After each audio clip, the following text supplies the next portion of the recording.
God put this seminar on my heart about 2.5, 3 years ago when I did a seminar on science and Christianity.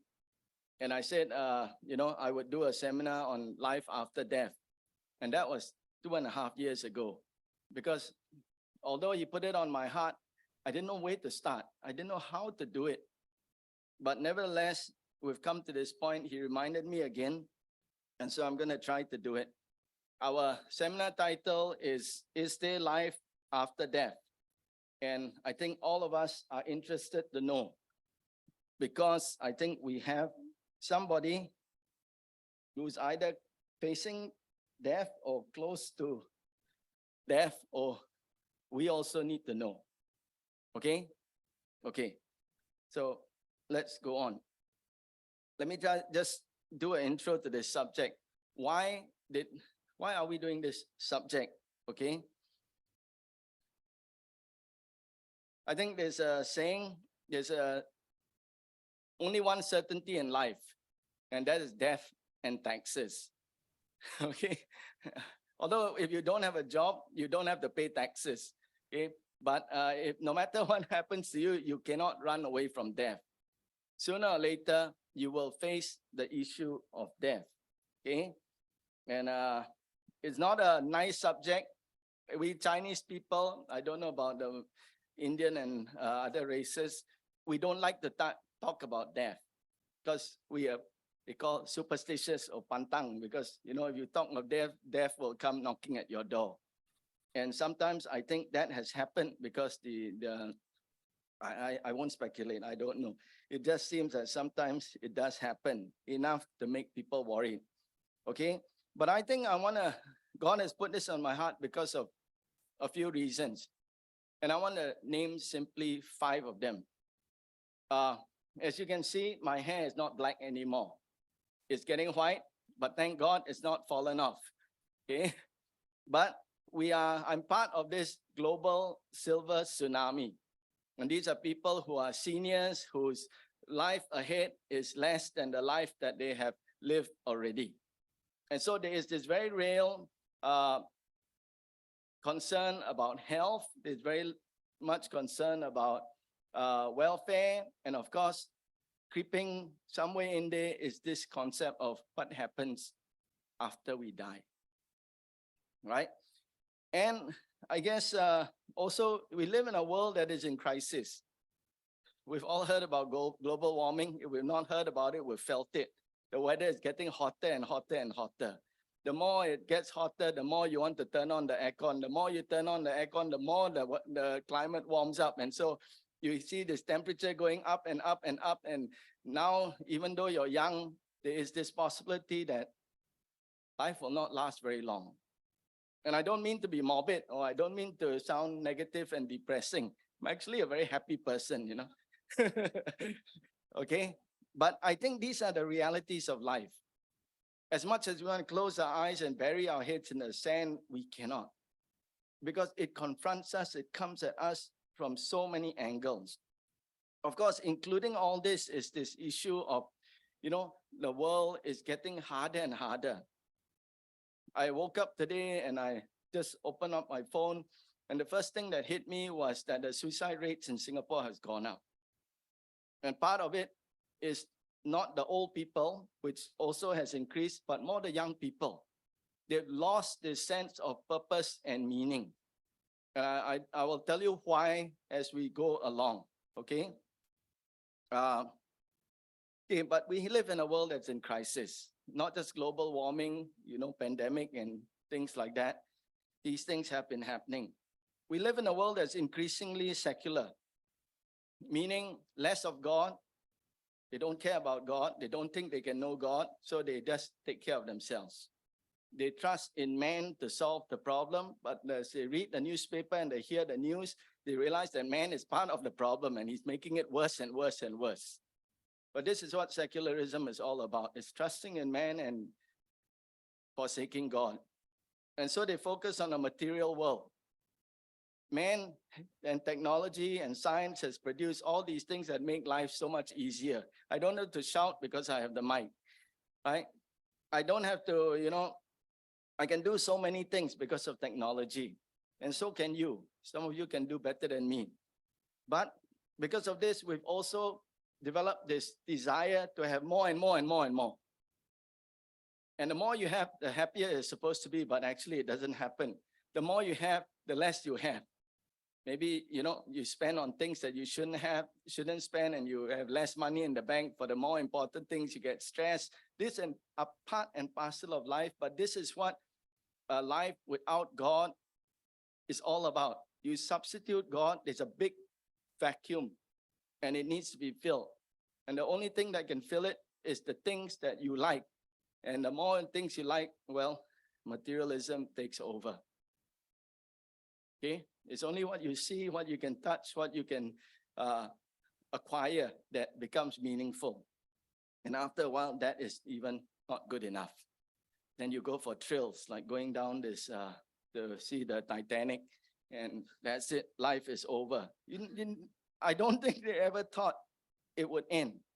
That 19-year-old son, I think he was hoping to come back and tell his friends or whatever. I shouldn't speculate, but human nature is like that. Okay? But life is short. And sooner or later, you face this issue of death. With all this, there is also this increase in terms of people wanting to find the meaning of life. But if you take God out of the picture, the meaning comes from other places. And sometimes you can't reach those places because no one can tell you how to get there. So you start to pray and follow people who claim to be gurus and teachers and, spiritual, whatever, and you start to trust them. In fact, the funny statistics is that people are less religious and more spiritual. That's why you hear things about New Age. You hear things about what do you hear about? Yeah, what's these rocks? And they have certain. I don't know what those rocks are, but they got crystals in them, and then you go to certain places and all sorts of funny things. Spiritism is on the rise. Okay, so that's a big problem. Another reason why I think this topic is important, and I hope you are understanding. For me, it's a very personal thing. I'm a pastor. Part of my work is to conduct funerals. Part of my work is not to take care of the people who died, but to take care of those who are left wondering what happened and when it's my turn. And I've conducted funerals where everything in terms of the Christian funeral is quite peaceful, quite happy because they have hope. But opposite, next to me, tang, tang, tang, tang, tang, and all crying and wailing, and they are fainting and all that. It's because there's no hope. They don't know. And I should say some Christians also, they don't know. In spite of being a Christian, in spite of hearing sermons, in spite of having the Bible, they don't know. And they break down because their hope is not there. And death gives them no hope because it's the end, it's a parting. And they will not see their loved ones again. Okay, so that's some reasons. I'm not sure, you may have some of your own. But I hope you are starting to understand why it's important. And maybe for you, it's not as immediate, but you have people around you. You have parents, you have relatives, you have friends, and maybe they have this question and you can offer them something. Okay? So basically, this seminar is about answering this question: is there life after death? And you may already say, yeah, I know. I know there's life after death. Okay, but we will not just give you a little bit more information, but we'll also tell you what that life is like, or at least I will try. And we will tell you, more importantly, how to prepare. Okay? Amen? So if you can understand that, then we're a good friend. If you can't understand that, then I'm in trouble. Okay? But again, yeah, I want to do it so that you know that you have information As Christians, we're not just supposed to say, oh, pastor knows, just come to church and talk to pastor, he'll tell you everything. We are supposed to be salt and light. We are supposed to be witnesses. We are supposed to give a hope, a reason for the hope that we have. We cannot give it to that responsibility to other people. Okay? Okay, of course, as a Christian also, we know Hebrews 9:27 tells us there is a judgment. And here it also says something. You die only once. Isn't that wonderful? I've seen movies where people die and then they come back. In fact, they cannot die, but they can die, but they always come back. What's that movie? I can't remember. But after a while, he die, come back, die, come back, die, come back. He see one wife, two wives, three wives, how many wives? You know, he's lived forever, and he wishes he could die and not come back. Of course, that is not. Is that real? I don't know. Let's find out. Okay? But according to the Bible, you die only once. Okay. What's our goal? Our goal is basically very, very simple. To find reliable evidence for an afterlife and what it might be. What is it like? And then, of course, what are the implications for how we prepare for the afterlife, for how we prepare for our next life? Okay, again, I don't want to sound morbid.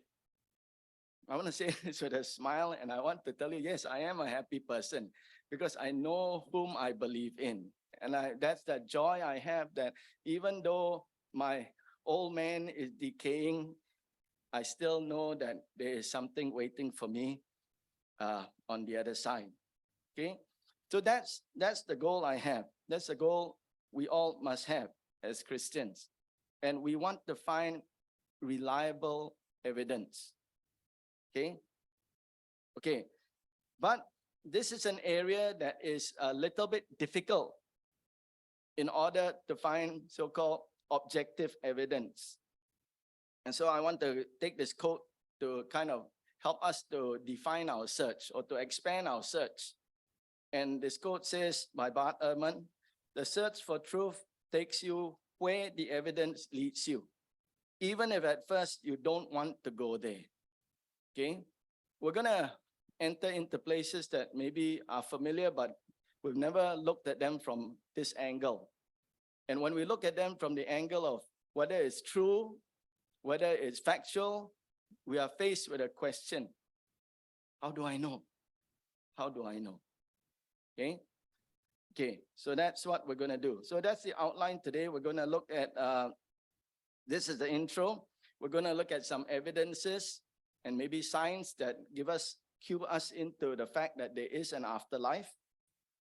Then we're going to interpret it and come to a response before we conclude and have our Q&A. Okay? And then next week, actually, I'm more excited about next week because next week is more my area of expertise than this week. This week, I feel like fraud. You know, I don't know what. I'll say 3/4 of the stuff that I'll be telling you, I don't know. I've never experienced it, but I've studied about it. And I've gone to reliable sources, so I trust in them, and then I bring you what I've learned. Okay? You may have more information, you're more than welcome to share it. In fact, if you want to come and take over, I'm fine also too. Okay?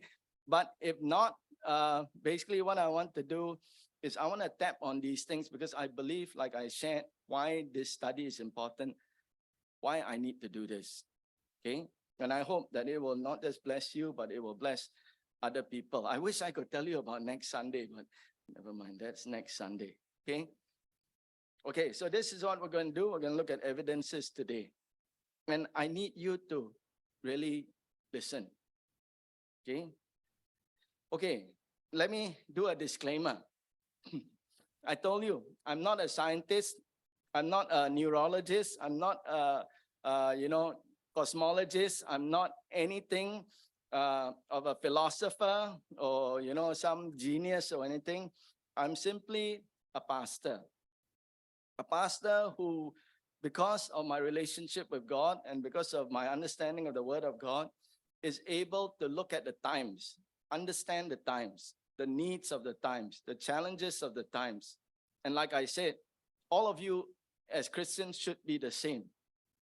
You cannot close your eyes to what's happening around us. Jesus never did that. And we who call ourselves Christians after him cannot close our eyes. We must be aware. All of us know we say we live in the last days.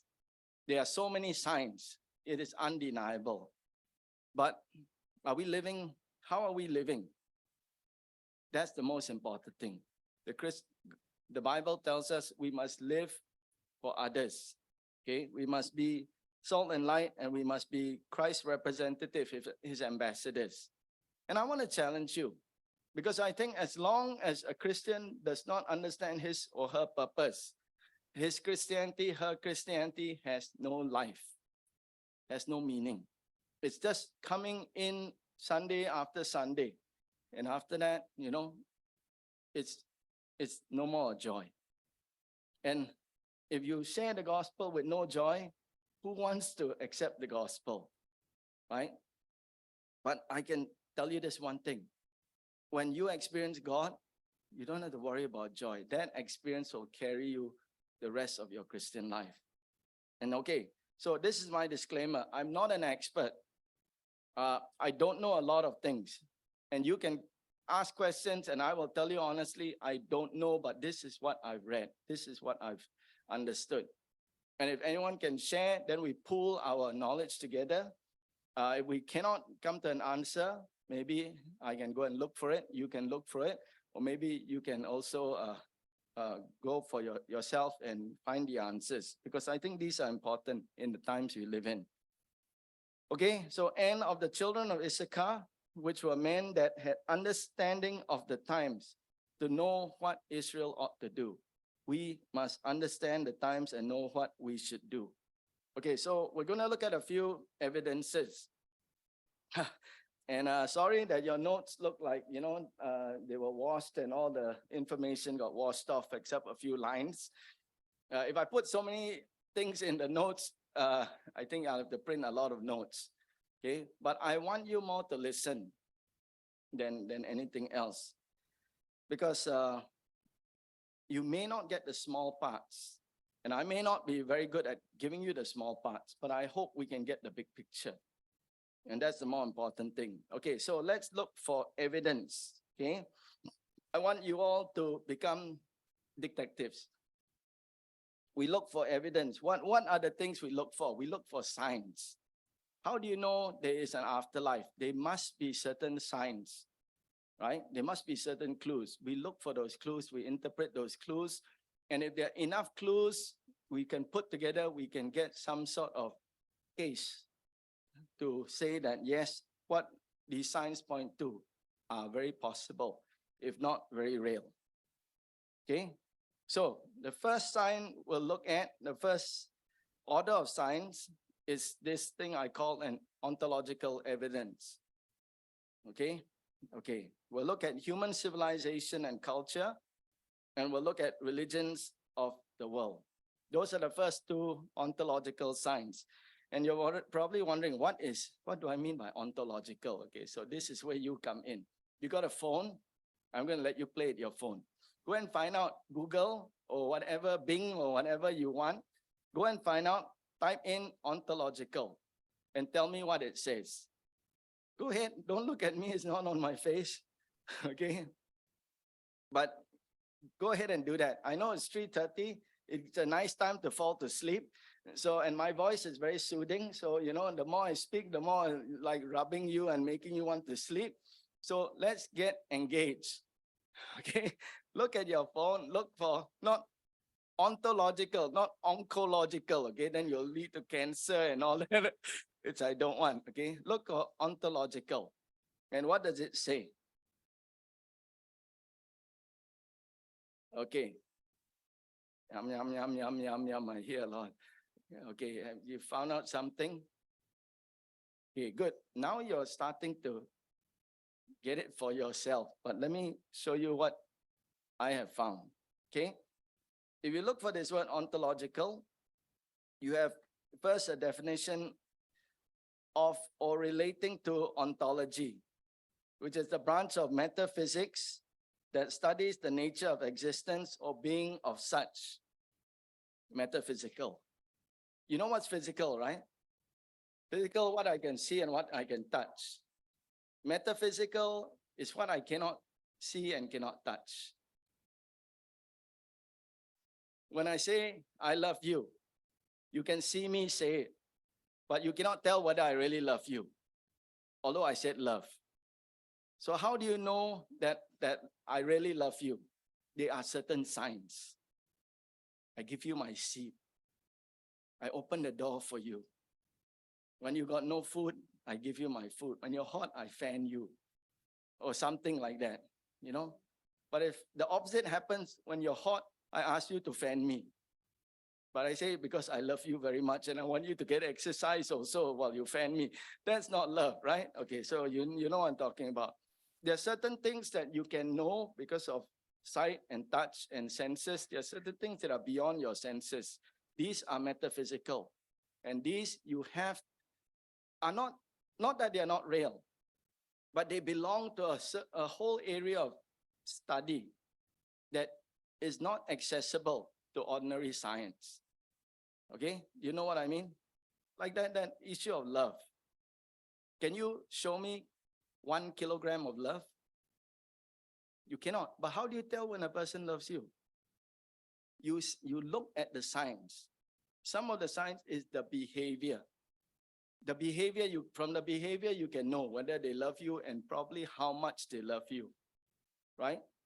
So when you look at life after death, you look at behavior. That's how science organizes itself. They always look for behavior. Okay, let me see. Is that in my notes? Because I'm not using any notes at the moment. Okay, let me go to a better definition for which I think will help you. Ontology at its simplest is the study of existence, whether these things exist or they don't. But it is much more than that too. Ontology is also the study of how we determine if things exist or not, as well as the classification of existence. It attempts to take things that are abstract, like love, like joy, like hope, like peace, and establish that they are in fact real. Life after death. How do you find out if there's life after death? Well, very simple. Either you die and come back, or somebody die and come back, or there are enough signs of people who can tell you about stories of other people who died and come back. Okay? It's not something that is strange. It's something we do every day, but we don't realize we're doing it because now we got a fancy term, ontology. But people do it every day. And some of them go to crazy lengths to do it. Okay, let me give you 2 simple examples. Have you heard of the Large Hadron Collider? It is to find certain particles, minute particles that cannot be seen by the human eye. And in order to get it, you must build a track that's, 32 kilometers long or something like that. And it costs billions of dollars. And, just to cause these particles to crash to each other and release energy and new particles. I don't know how much it costs, but I don't think it costs 100,000. It costs millions, billions, trillions of dollars. And why do they build it? Because they believe there is something that they can find. And if they find it, they will get the Nobel Prize. And if they get the Nobel Prize, that makes they go for speaking engagements and lectures, and that's their whole life, taken care of. You see, just one scientist believed, and other scientists agreed. And together they decided, let's do the funding and let's do this project. And they built this huge thing. Never mind that it has the potential to destroy everything, but okay. Okay, so this is one. Do you understand? Let's look at another one. SETI. Have you heard of SETI? UFOs, aliens, right? This is search for extraterrestrial life. They believe that the universe is so big, there must be other life. So we must search for it. And after they spent hundreds and millions of dollars because of a belief. You say science doesn't involve faith. Rubbish. It has faith. It has faith in itself. That as long as I can think about it, it probably exists. And so I'm going to find it and prove everybody wrong. And so they built this different, satellite stations to listen to the cosmos. And they spent millions of dollars. And after 30 over years, they haven't found anything. And it is, okay, so you understand the power of ontology. And yet, they can see things right in front of their eyes and they don't even realize. And one of it is life after death. Okay, are you with me? Have I lost you? Okay, I'm supposed to go much faster. So we'll look at a few things. We'll look at ancient civilizations and then we'll look at religions. And I don't want to bore you, neither I want to spend so much time going into detail. The simple thing is we want to look for a sign. I don't want to look for detail, every sign. I want to rip every sign apart. No, I'm just going to show you that there's enough evidence all around us to point us in a certain direction. Okay, so we're going to look at a few civilizations. One is Mesopotamian or Mesopotamia. Okay, look at the date, 8,000 BC. It's a long, long time ago. What did they do? These people, they believed in an afterlife. They believed in an underworld. They believed that that place has darkness without light. They believed it was neither a place of punishment nor reward. They believed in immortality. They believed also that part of immortality is that people remember you. Have you seen the show Coco? Huh? Oh, I thought Christians not supposed to watch movie. Well, that's in Philippines, right? Okay, anyway, the show Coco is the story about this people in the afterlife, right? And so in order for them to continue and not and disappear, somebody has to remember them. That's why they set up this altar with all the photos and all that. Because if there's no picture of them, after a while they and disappear. Okay, so that's a concept here. It's a concept of the afterlife. Okay, so we see it in Mesopotamia. We see it in 8,000 over BC. Is that a sign that there is afterlife? Oh, all these people could be wrong. You know, the Mayans, the Mesopotamians could have taken drugs, or, you know, they eat some funny fruit. They have this funny experience. And, you know, that's why they think there's an afterlife. Okay, this is one sign. Let's try and look for another sign. Egyptians, still in the same neighborhood. So, you know, maybe what happened, 8,000 dropped off. You know, some of them, life got hard in Mesopotamia, so they migrated and went to Egypt and they brought that thinking with them. Well, whatever the case, the Egyptians also had a concept of the afterlife. Okay, but in it, there were certain things that were similar and there were certain things that were different. And one thing that were different is they believed in a judgment. They believed that after you die, you go and meet with the gods and you fight with the gods to get to a certain place where you meet the god Osiris, and that is the god who judges you. And look at how he judges you. He brings you to the hall of final judgment. After that, there was the weighing of the heart. Yeah, weighing of the heart. Think about that. Your heart is being weighed. The heart containing a record of all the deceased actions in life. Everything you did is in your heart. Okay? And basically, it is compared, weighed against the feather of the goddess Ma'at, whatever that is. And if somehow your heart is not as heavy as Ma'at heart, you are condemned to cast into darkness. So there is punishment. There is darkness. Okay? If your heart is the same or better, then you go to the afterlife. But this is a concept. So now we got two cases. And let me bring you to one more, Chinese. These are my ancestors. Okay, 8,500 years ago. Okay, it's actually more than that. 8,005 plus 2,000 plus is almost about 10,000, 11,000 years ago. There is this concept, okay? There's also judgment. There's also this concept of paradise. There's also now a concept of reincarnation. Again, I've condensed it so much that, my only goal is to help you see that they are these concepts. Have you seen this? Hungry Ghost Month. All the fire and smoke going into your eyes, and then all the air polluting the air, and some of you are probably guilty of doing that. I hope none of you here, but right? We used to have our church in Chinatown, and every so often you see the lorry loading up a big Mercedes car, of course made of paper. And I always wonder, where will he get the people to service the car? Where will he get the petrol? Where will he get, the tires? And then they have video recorder, video cassette player. Okay, never mind. Why did they do that? Because they believe in an afterlife. Okay? Why did they put food? Because the ghost will come back and eat. If you don't eat, they will come back and drag you away to the afterlife. Have you been to Haw Par Villa? Any of you?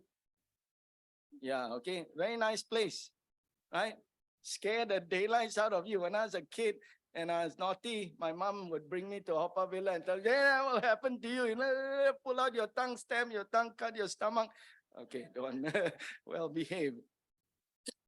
Okay, then there's the Mayan culture, right? Excuse me, I'm gonna have a drink. Yeah. Okay, heaven is the home of the gods, but in the afterlife, you stay in a place that is lower than the gods, okay? And basically, you get compensated for all the things that you have done after death. Okay, if they had a rough time or rough life, this would be made up when they get to the afterlife. Okay, so I'm going to put this aside. Day of the Dead, that's what I talked about cocoa, right? Not Coca-Cola, but cocoa. Okay, so here's a quiz question. Can you guess which is the oldest living civilization on earth that has a belief in the afterlife? I'll give you a clue. Chinese don't draw like this.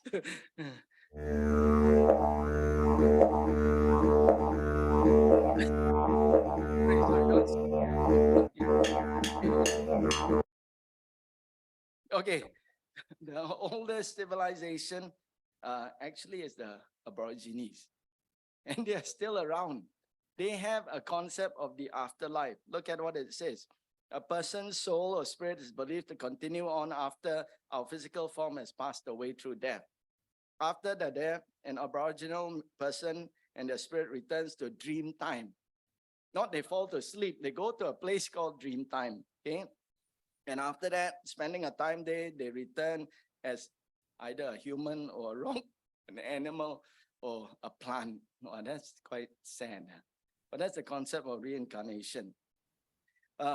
Aboriginal people are known to have occupied mainland Australia for at least 65,000 years. You want to know what Neanderthal man looks like? Oh, I shouldn't say that. But if you want to look at what our ancient ancestors were like, and they're still around in the form of the Aborigines. Okay? Okay, and they've got music. If you want to buy, you can download online. And you can go into dream time also. And by the way, I also Googled the Neanderthals. And look at this interesting thing on the top right side. It says the arrangements of remains at 50,000 years old burial site. Whoa, Neanderthals and the Aborigines are quite close together. Okay, but actually the Neanderthals go back even further, 100,000 BC. Okay, but what do you see from all this? You see there is a concept of the afterlife, and it is persistent. It hasn't gone away. In fact, it has become more elaborate. Okay? So that's what I just want you to see. Ken? So that's our first evidence. It is it's subjective, or it looks subjective because they believe in it. But they are signs. Remember what we said? As long as there is something that comes out in behavior, it can prove that something is real. Right? That's the ontological argument. So how do you know they believed in an afterlife? Well, how did they bury their dead? They buried their dead with clothing, with pottery, with weapons, with food. What was that for? Yeah, it's all for the afterlife. These are certain concepts. How they treated their dead all talks about an afterlife. Some buried their dead in their house, in the floor, because they believe the dead continue to communicate with them. So there is this concept, okay? Okay, now we look at religions of the world. Are you still with me? Okay, I don't want to spend so much time in it. So you must look interested. Because if I say, and then you look like this, I think you're not understanding. So I want to share more. But if you understand, I can go on and we go to the more interesting things and we will finish easier on time. We can have time for question and answer and makan. Okay, so let's look at religions of the world. If we can find one religion that does not believe in the afterlife, then at least we can say, yeah, all the other religions are wrong. Okay, so let's take a look. Hinduism. Okay, Sita was an ex-Hindu, so this is her area of expertise. Okay, I was once a Hindu. Yeah. Okay, so they believe in reincarnation. And again, this is very elaborate. Okay, they believe also that you have karma. What you do, what you don't do, it becomes your karma. If you have good karma, you can come back as a human being, a better person. But if you have bad karma, you come back as a cockroach or a rat or something like that. Okay, and the whole goal is to get so much good karma until you break the cycle of reincarnation. You reach moksha and you break away from the cycle and you're either reunited with Brahman or Brahma. And if you don't like him, you can decide to get reunited with the cosmos and disappear and become nothing. That's wonderful. Huh? You disappear and become nothing. You might as well die now and disappear and life is no more problem, right?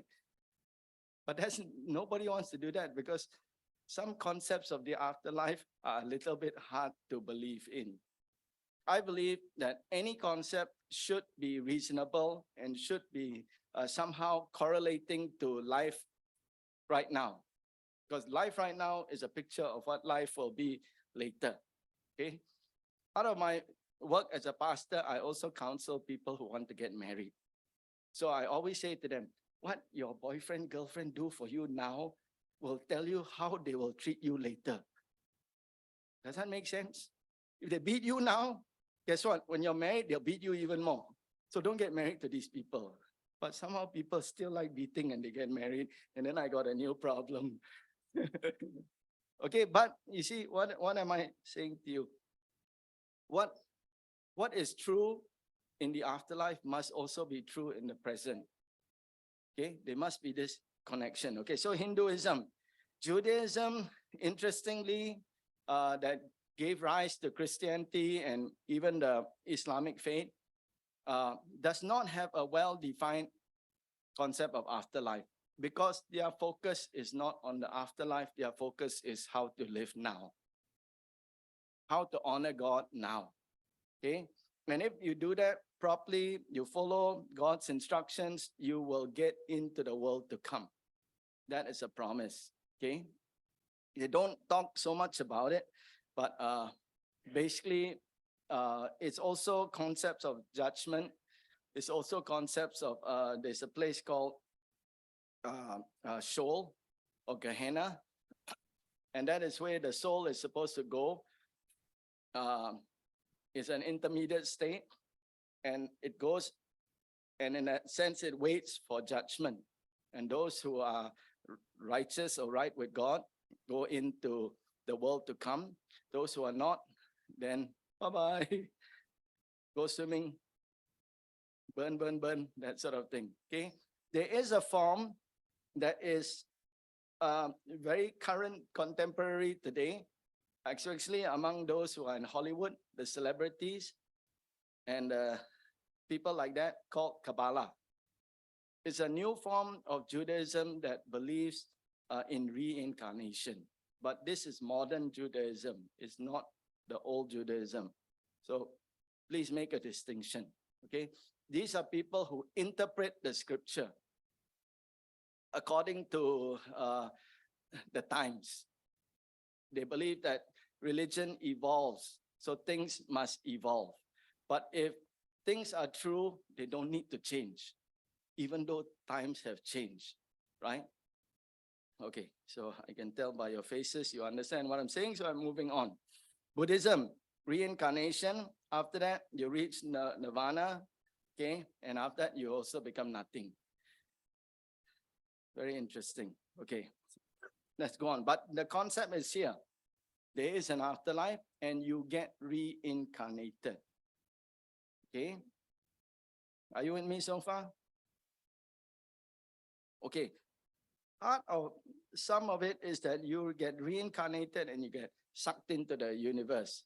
You become a life force, and that force goes back to the original life force, which is the life force of the universe. What happens to you after that, nobody knows. Okay? Okay. Christianity, we believe in an afterlife, all based on one person, Jesus Christ, who came back from the dead. Remember that sign? How do you know there's an afterlife? Somebody has to come back from the dead. And in fact, if you know the Bible, many people came back from the dead. From the dead. Do you know? Lazarus is one. Anyone else? Sorry, I don't have any prize. I should have brought some prizes, then you're more eager to participate. Okay, but you got Lazarus, you got Elisha raised the widow's daughter, son. Who else? There are quite a few. Okay, so all these were signs that there is life after death. Of course, those people died. Jesus alone is still alive. But there's also this concept of judgment. There's also this concept of heaven and hell. And these are important things to understand. Catholics, they have an additional concepts of the afterlife, one of which is purgatory. Purgatory is an intermediate state where you all people go to purgatory, according to the Catholics, and somebody has to pay them out. Okay? Well, very good business concept. You know, nobody escapes. And if you want people to escape, your relative must pay money. Okay, so you must make sure they pay money for you, otherwise you'll be in hell forever or whatever. Okay, they believe that it is a place where you get purification for your sins. Okay, let me go on. Islam also believes the soul survives. It believes in Judgment Day. It believes in heaven and hell. Okay, let's go. Spiritism, I've included that. That is a modern thing. New Age, meditation, astral travel, spirit guides. These are what we call spiritism. Okay. They believe there is an afterlife or spirit world. It is a realm of spirits where they continue to learn. They continue to evolve. Okay. They exist in spirit form, and basically you can communicate with these spirits. And so this is one of the is it a sign of the afterlife? Well, if you go see a medium and you say, I want to talk to my father who passed away, and the medium contacts you with the father, would you believe that's your father? But your father says, remember last time when you were small, I beat you that time, and you, oh, how did you know that? That must be my father. Okay, never mind. So some people believe in the afterlife because of that. Okay. Okay. So let me put it all in a table for you. You'll see belief in the afterlife, everyone believes. Belief in judgment is very strong on this side, which is the side influenced by Judaism.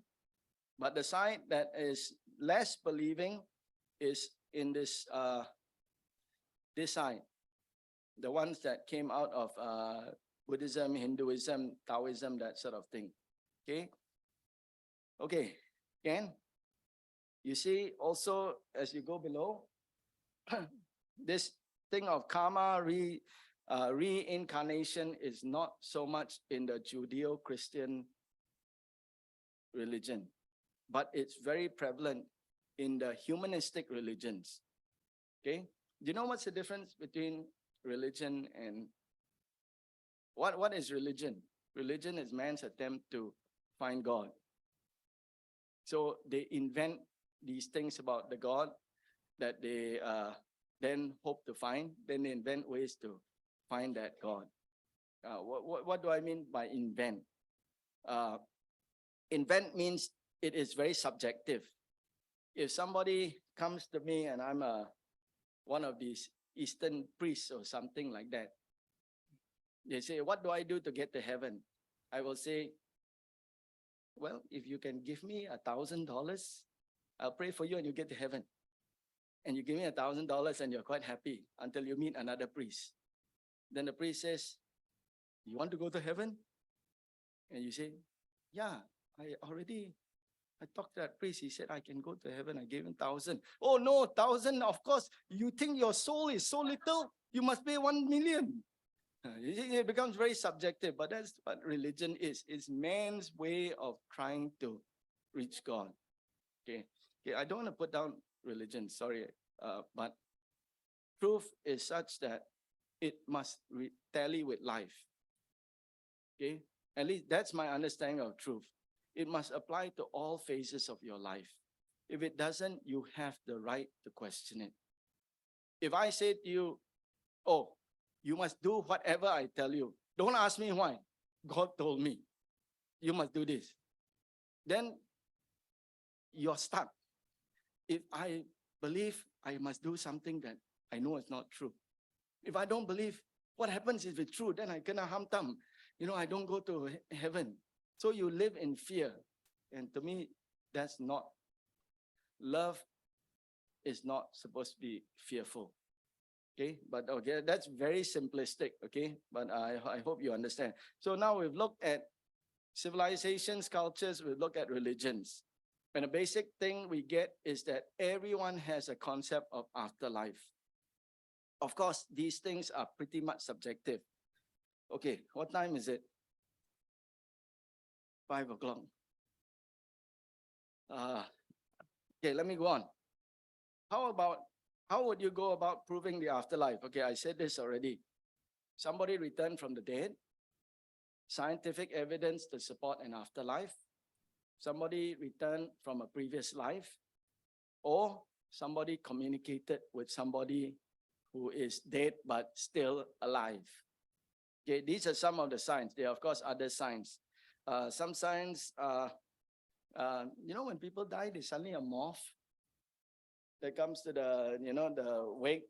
Oh, suddenly a butterfly, there's suddenly a bird, and suddenly you smell, you see father who, when he doesn't bathe, there's these, and you have these signs, these smells, and you think, okay, those are some other things that when you're grieving, they give you hope. So then you start to think, yes, there is an afterlife. So we have to weigh all these things, okay? Okay, so we go into this area from ontological, we go to subjective. We look at what is called near-death experiences, and then we look at the mind, okay? And more the issue of consciousness. Okay, so here's another one. What does subjective mean? Google. Okay, I think most of you know what it means, but I think at 5 o'clock, it's good to Google. Okay, it means that it's based on feelings, opinions, tastes. Okay, it's subjective. I will say everyone is subjective. I will say I am subjective. You may say I'm biased. Of course, I'm biased. I'm biased based on information that I know. But I'm also open to information that I don't know. I'm not biased to the point that I'm blind. I follow the evidence wherever it leads. Okay. Now, some people, of course, are very biased and they're blind. And that is not good to be. Okay. So subjective means science cannot prove it objectively.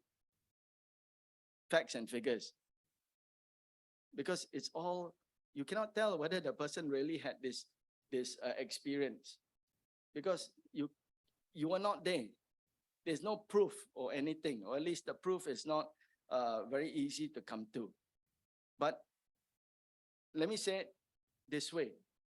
If you have so many people having the same experience all across the world at different points of history, something is happening. You may not be able to prove it, but at least, from the behavior of people, you see that something is happening. Okay, and I'm not talking about UFOs or Bigfoot or Loch Ness Monster. Many have, okay, but there are also a lot of hoaxes. Okay, so never mind, we're talking about near-death experiences. What is an NDE, or what is a near-death experience? Have you all heard of this before? Okay, some of you have, okay? Some of you have not. If you have not, let me tell you, if you have, then pretend you don't know, so that make me happy, okay? An NDE is a phenomenon where an individual who is clinically dead, that means the heart stop, the brain stop, no life for a few seconds, a few minutes, sometimes a few hours, okay? And they have an out-of-body experience or consciousness prior to being brought back. In the past, there were no such things as NDEs, because when a person dies, all get ready to bury the person. But now when a person dies, call the doctor, quick, call. And then they resuscitate with, fibrillators and all that. That's okay. I'm going to show you a video. Okay? I'm going to get out of the way and show you a video on what an NDE looks like. Good evening, and thank you for being here. I'm Dr. Mary Neal, and I'm going to talk to you tonight about death, because how you understand death directly determines how you experience life. My own understanding of death changed in 1999 when I died while kayaking in South America. I was pinned under 8 to 10 feet of water at the base of a waterfall, and I was without oxygen for 30 minutes before CPR was initiated. And when I regained consciousness, I was in a state of shock. Not because I just drowned, not because of my multiply broken legs, and not because I was on the side of a remote river with no access to medical care. No, I was in an absolute state of shock because I could not believe that I'd been sent back to my body from a place I will call heaven. It was peaceful underwater, and I was held and comforted by Christ. And no, I didn't just think or hope it was Jesus. I knew it was Christ just as I would know my husband of 30 years if I'd seen him in the grocery store.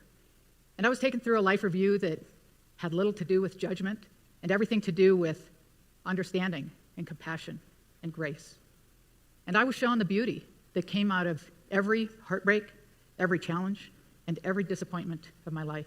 And then I was released to the heavens. My spirit rose up and out of the river, and I was immediately greeted by a group of people or spirits who had known me and loved me as long as I have existed. And even as they took me down this beautiful pathway woven together with fibers of God's love and exploding with color and flowers and the aromas of flowers, I could look back at the river, and I watched as my purple bloated body was pulled to the shore and my friends started CPR. And I recognized my body, and I knew that I was dead. But despite having a magnificent life with a wonderful husband and these 4 young children who I love more than life itself, I felt like I was home, and I really had absolutely no intention of returning. And then I was told it wasn't my time, that I had more work to do on earth, and that I'd have to go back to my body. And when I objected, I was given a laundry list of work yet to be done, none of which was desirable, and all of which would challenge me in one way or another. Especially challenging was news of the coming and unexpected death of my oldest son, who, as many of you know, was hit and killed by a car 10 years later. Now, of course, I did go back to my body, and I spent many of the subsequent days and weeks moving between the two worlds, one that contained my past and my future, the God of the universe and all that is love, and one that contained my present, with the family I cherished and the life I enjoyed. Now, I knew I would never be the same again, But at the time, I wondered if it was just, a figment of my imagination. Maybe it was a death experience I had always expected. But the problem is, I hadn't had any expectations. Like most of you, I never really thought much about my own death. And I certainly hadn't heard of near-death or after-death experiences in 1999. And if I had, I would have discounted them out of hand. Because although I'd been raised in the church, I readily traded my religious beliefs for intellectual ones when I went off to college and medical school. And by 1999, I was a well-trained scientist, doctor, surgeon. I was accomplished, self-confident, smart. Certainly didn't think I needed God. I was probably some mix of humanist, rationalist, material scientist, maybe a cultural Christian, I don't really know. But what I did know is that my experiences underwater had certainly seemed real. And God not only seemed real, but was the only real that mattered. So I needed answers. I spent the many months of my hospitalization and rehab searching for scientific ones. And first I looked to my medical records and the people who'd been at the river, and then really fueled by a desire to discount everything I'd been told, I then read extensively about drowning, about the physiology of a dying brain, about anoxia, dreams, hallucinations, seizures, neurotransmitter dumping. But all of these conventional explanations fell short, and the scientific gaps were really unbridgeable. And nothing could account for my unscathed survival or for my profound spiritual experience. Eventually, I realized I'd had a near-death or after-death experience, and I discovered I wasn't alone in this. Almost 20 million people in this country alone have had these profoundly transformative experiences. And a continuation of the soul or consciousness after death is described in every culture, every faith tradition, and every age group. Even very young children who have never been exposed to religion recount near-death experiences. And we all talk about the same things. We talk about this purity of divine love and interconnectedness with all living creatures. And regardless of what our prior beliefs were, God becomes the only truth. In fact, 75% of atheists encounter a being that they identify as either Jesus or God. And our understanding of death forever changes. Fear disappears, and we all look forward to going home again one day. Now, maybe you understand death as a resurrection, or a day of judgment, or a spin into another lifetime, or maybe just the dissolution into the energy of the universe. Or maybe you think it's just a hole in the ground waiting to be filled. But what you think about death is important. And I'm here tonight to tell you that death is nothing more than the doorway to home. And it is the very existence of this home that brings context, purpose, and meaning to our time here on earth. Let me continue. So how does an NDE point to the possibility of life after death? Well, firstly, consciousness continues after the body has died, or supposed to have died. Like that lady, 30 minutes underwater. Underwater, you cannot breathe. You definitely will die. And yet she is alive. And one of the signs, of course, when a person dies is their pupils don't dilate anymore, right? So they cannot swallow or anything anymore, but she could, okay? So we also will look at some of the common experiences of NDEs across the world and across history. Evidence must be widespread. It must be also reliable. It must be, like I said, part of life itself, okay? And also what they tell you about what happened to them after they died, okay? And, yeah, okay.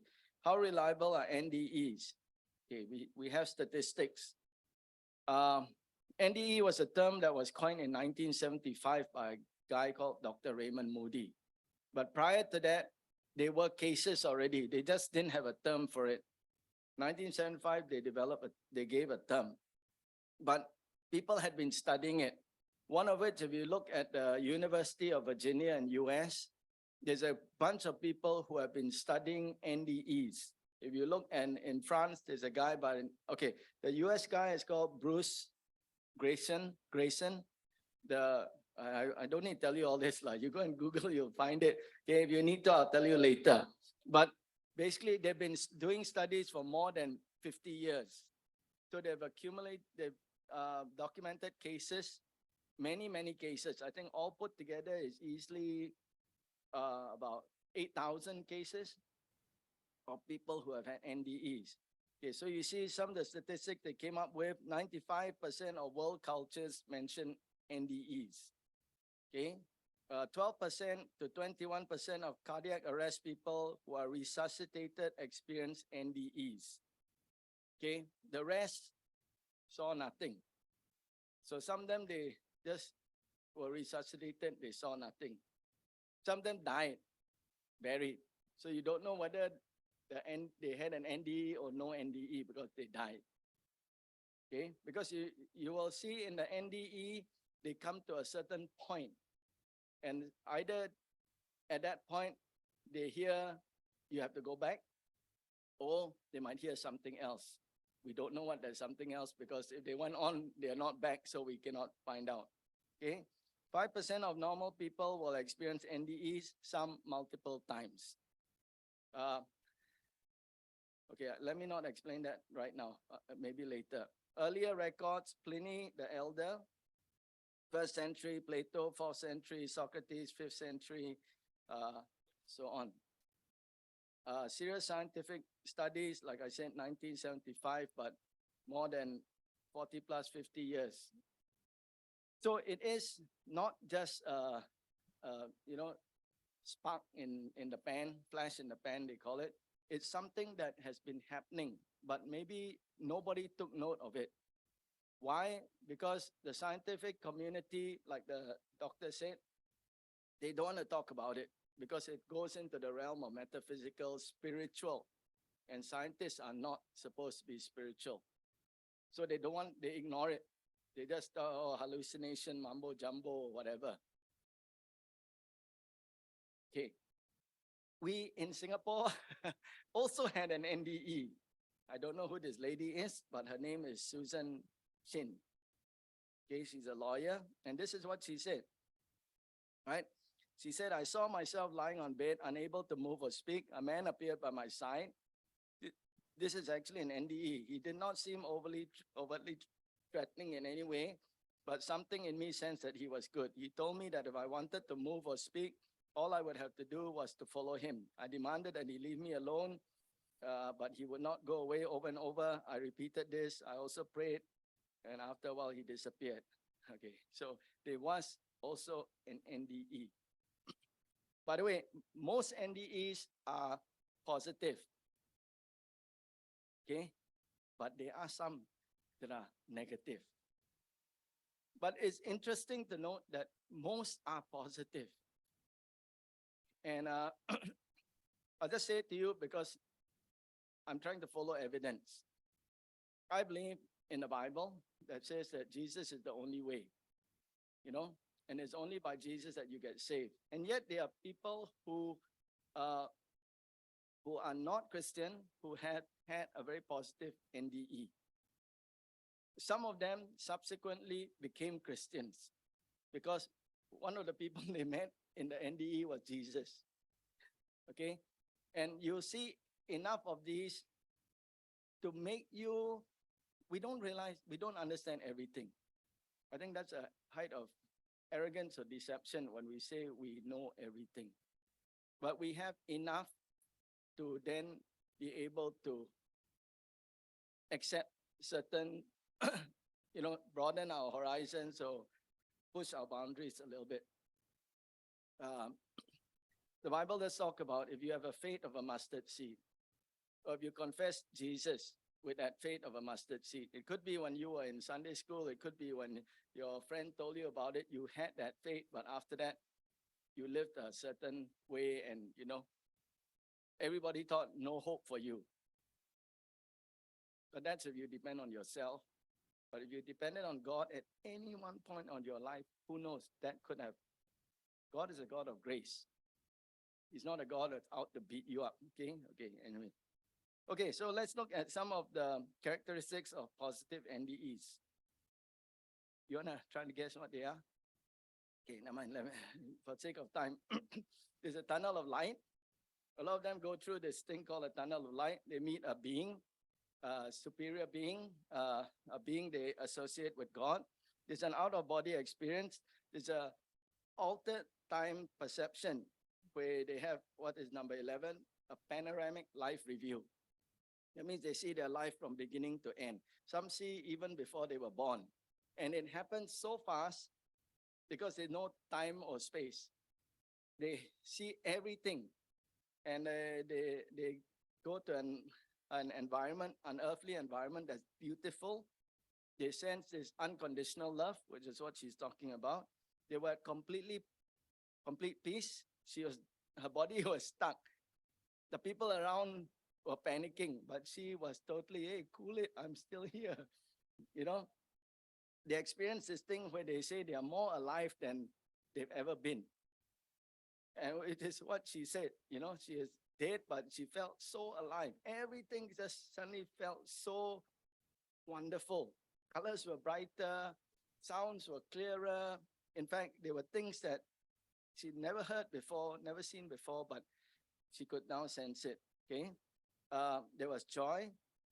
She talked about a grandfather, right? There's deceased loved ones, they meet some mystical beings. Okay. They have a life review, heightened senses we talked about. She reached a point where they said, you have to go back. That's a border of no return. They were given a choice. Some have extrasensory perception. They have a sense of purpose. By the way, did you catch she said in the NDE, she was told something about her son? Yeah, she said something about her son. Anyway, should I tell you? Later on, I tell you lah. Okay, now I tell you now lah.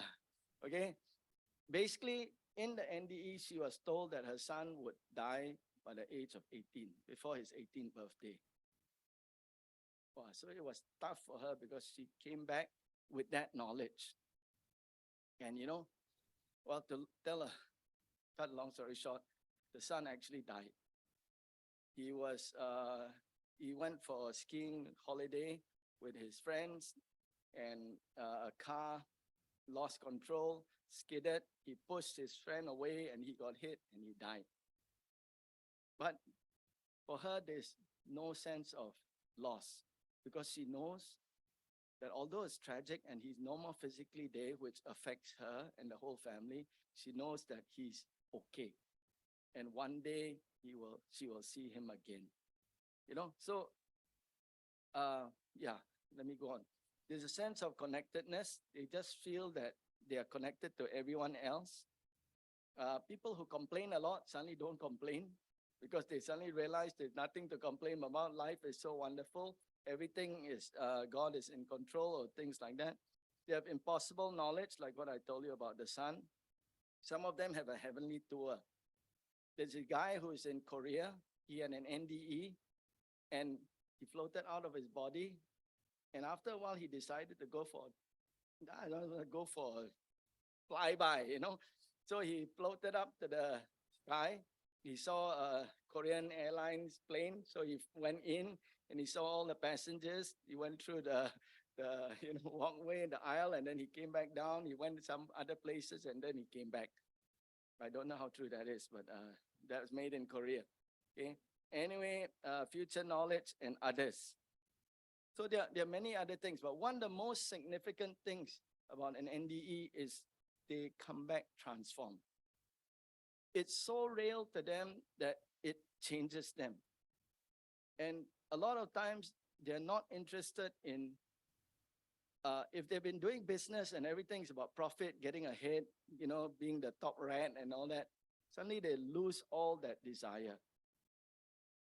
They are against violence because they suddenly realize what you do to people. In the NDE, you feel what the people felt.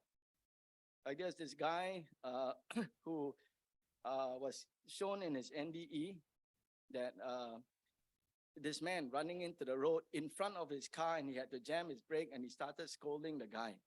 And then the guy came to his car and started to beat him. And he, being a younger guy, came out and started to beat and punch and pulverize that poor man. And in the NDE, he felt every blow that he put on that poor man. And he saw that the poor guy had lost his wife, drunk himself stupid, made a mistake, you know, and that was the whole incident. And he suddenly realized what you do to others, you will feel it. And it affects them. Some people who are in jobs like military, police, they gave up. They didn't want to kill anybody or shoot anybody, and they became teachers. Some became pastors. Some became, you know, worked in hospital and social services, that sort of thing. But one thing also, they don't forget the NDE like holds on to them for the rest of their lives, and they never forget. And some of them have problems because they cannot adjust back into the world. The world is too ugly and they want to go back because they're not afraid of dying now. They know something is there, you know. But what stops them is because they know they have a purpose to, or something like that. Okay, so they are, and these are not just random, these are all common. After so many cases, they are common, they become no longer like subjective, they become factual. Okay, consequences, less judgmental, less materialistic, less competitive. Some of us should have NDEs. No fear of death, no fear of living, more spiritual, not necessarily religious. That doesn't mean they go straight to church, but they suddenly believe in God. And they start to order their lives with God in their lives. Okay? Transform life. I think that's one thing. There's a golden rule, do unto others as you would have others do to you. They're burdened about life, difficulty fitting back, they change vocations, they have social problems. Some, their wife and them divorce, or their husband divorced with them because they became suddenly different people, so different. Okay, and then other things like that. Okay, but I know you all are not so impressed with the positive. You want the negative, so let's go to the negative. We all we all like terrible things. Okay, no, I shouldn't say that, but you know, human nature is like that. Thick and ominous darkness, scary creatures and entities, fear and dread, hands pulling you down, fire and brimstone, demons trying to tear you apart, torture you, a sense of loneliness, emptiness, a sense of hopelessness. When they come back, they don't want to talk about it. They don't want people to know. I went to hell, you know, because they might be judged, or, you know, the people might think wrongly of them. So they keep it in, they suffer in silence, but they are haunted by this memory. And okay, so there is this concept of positive and negative. If it were heaven and hell, if it were blessing and loss of blessing, okay? So that is NDEs. What do you think about it? I wonder what it would be like for life in the afterlife. NDEs show you that there is possibility of life, but it doesn't tell you what type of life that is. Or at least you have to put the things together to get a picture of that life, okay? But before I tell you about what that life might be, by the way, that's what next week, next Sunday is all about. I'll tell you more about that life. This year, I just give you a little bit of appetizer. Huh? Okay, what do NDEs tell us about our brain and our minds? Or when I say mind, I talk about our consciousness. Okay, some people talk about the consciousness that survives the death of the body as the soul. You may want to do that. I will just simply stick to consciousness because all the people I studied who are doctors and neurologists and cardiologists and all that, call it consciousness. And I like to keep good company.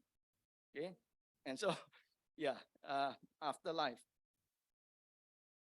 If you think about it, how can, after your body die, you're still alive? Or at least you still think you're alive. Something is going on that you cannot explain. You're not breathing. Your brain is not functioning. The blood is not flowing. The air is not going in. Nothing is happening to your body. You're dead as a doornail. But you might be outside your body looking at your body and you're thinking, this is wonderful. You know, I'm actually alive. You know, because you can go Universal tour, you know, not Universal Studios, huh? Universal tour, you can travel and you can see things. That tells you something is going on. But the question is, what is the connection? What is the relationship between your brain and consciousness? Okay, this is a big question. Okay, so now we got another video for you to watch. Do you need your brain to be conscious? Huh? That's a good question. Are you sure you're conscious just because you have a brain? Okay. Okay, let's take a look at this video and let's see what it says. Let me see. How do I make it full screen? Never mind, I won't try that. This is Dr. Eben Alexander. Today, he deeply believes in an afterlife and that our conscious minds live on after our bodies pass away. But he didn't always believe this. For most of his life, up until he was 54 years old, he didn't believe in any kind of God or a soul.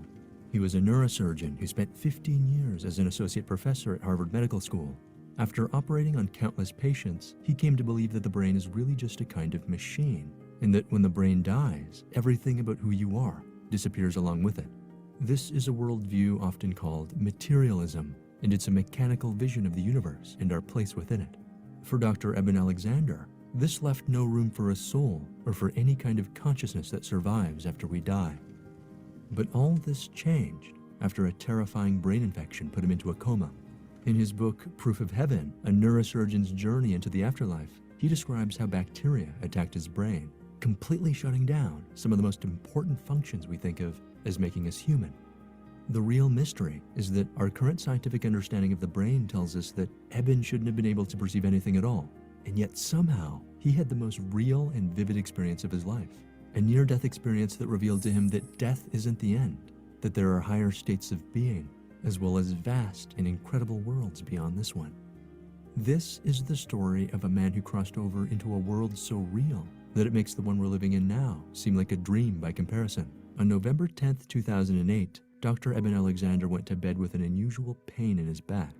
That night, every time he moved his body even a little, he felt a jolt of pain shooting through his spine. When he finally got up to take a bath in the early hours of the morning, he suddenly lost all consciousness. Paramedics came to take him to the hospital, and he fell into a coma. Eben was infected with a rare kind of bacterial meningitis. In cases like his, the meninges become swollen. It's the membrane that protects some of the most delicate parts of our body, the spinal cord and the brain. And it was here that the bacteria attacked his brain's outer layer, the cortex. When this happens, it impairs our most critical human functions, memory, language, and emotion. All of it gets shut down. Out of all the people who come to the emergency room in the condition that Eben was in, 90% don't survive. And even for those that do, many spend the rest of their lives in a vegetative state, and they never fully regain consciousness. Eben's prospects were bleak. What came first, the brain or the conscious mind? Most scientists believe in the materialist worldview, which assumes that the brain is the source of all consciousness, and that we're nothing more than biological machines. They believe that it's the physical structure of the brain that gives us self-awareness, memory, and the experience of everything that happens in our lives. If that's true, it means that seeing a beautiful sunset, falling in love, or experiencing heartbreak are all just pieces of data stored within the physical hardware of the brain. But there's a problem.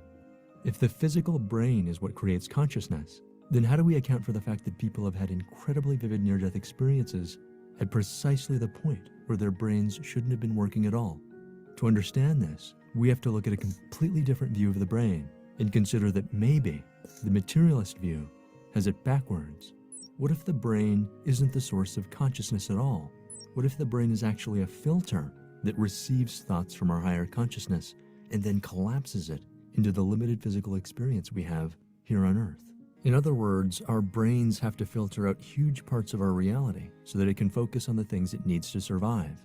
If it didn't do that, our lives would be even harder to navigate than it already is. The idea that the brain is a filter also shouldn't be surprising, because we already know that all the time the brain is filtering all kinds of sensory input. For example, when our eyes transmit light to the brain, it filters out infrared and ultraviolet light.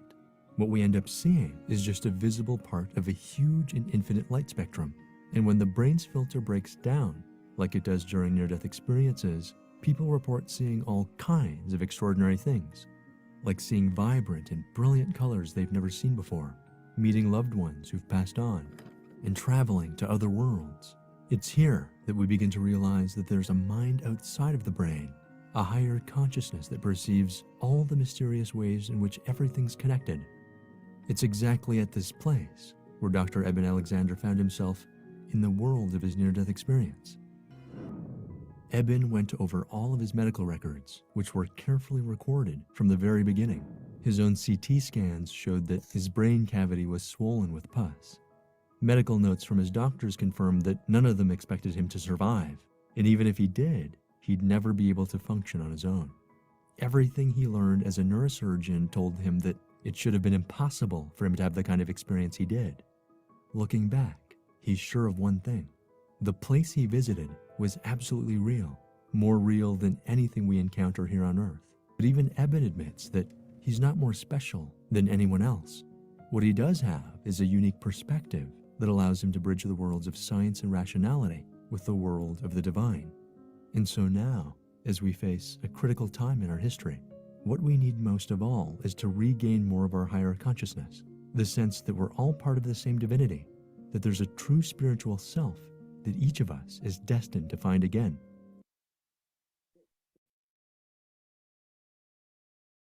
Okay, how was that? Interesting? What did you find out? Oh, where am I now?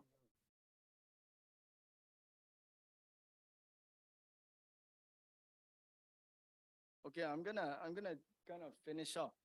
Okay. Okay, so what do you see from here? Right?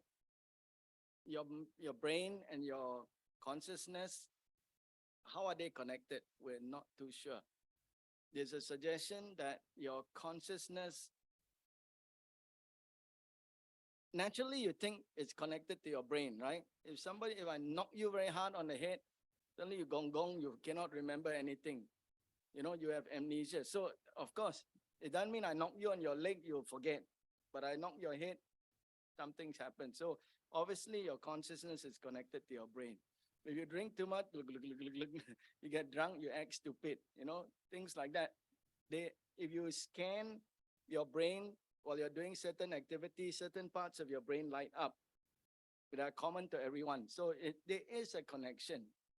But the question is, does your brain produce consciousness?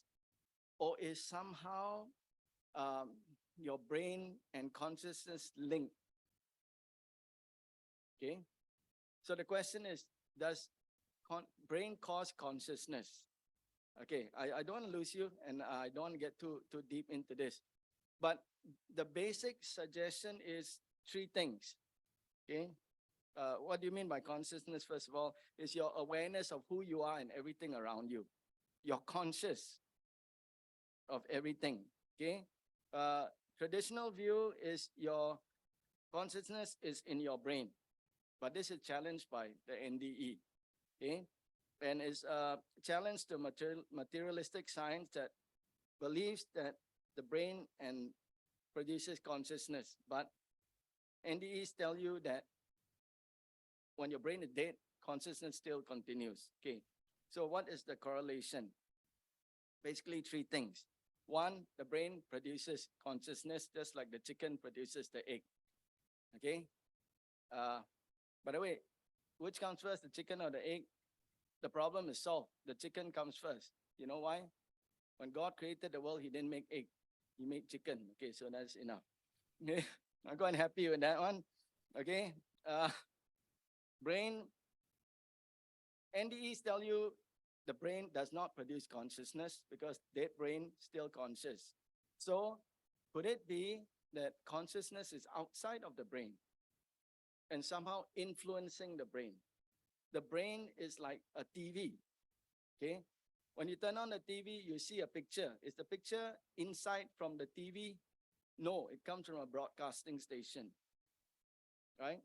So in NDE show you that consciousness is outside, consciousness is still there. So that consciousness when you're alive could be out there influencing your brain. And so you just, like a radio or TV, you receive part of that consciousness, whichever part that, well, let's put it that way. Another view is that the brain permits consciousness, okay? So this is consciousness acting on you to help you in certain situations, okay? It's like your computer. your computer has a lot of programs. Without the programs, you cannot do certain things. Without YouTube, PowerPoint, I cannot do this. The PowerPoint is inside the computer as a program, but the program I have to download or I have to get it from somewhere else. Now we can get it from the internet or the cloud. So if you understand that,